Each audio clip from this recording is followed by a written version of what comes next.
अरे कहवा गईल मोर गौआ हो तनी हमके बता दा। कहवा गईल मोर गौआ हो तनी हमके बता दा। अंगनौ सजवा के याद आवे बतिया, याद आवे बचपन के सगरो संगतिया।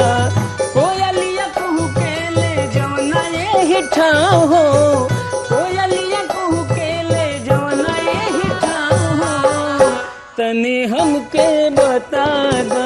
कहवा गईल मोर गौआ हो तनी हमके बता दा। कहवा गईल मोर गौआ हो तनी हमके बता दा। तो जी हाँ, वही गांव जवार के गीत गवनई लेकर के हम हाजिर बानी और हम बानी संतोष राय और हम सीमा शाही।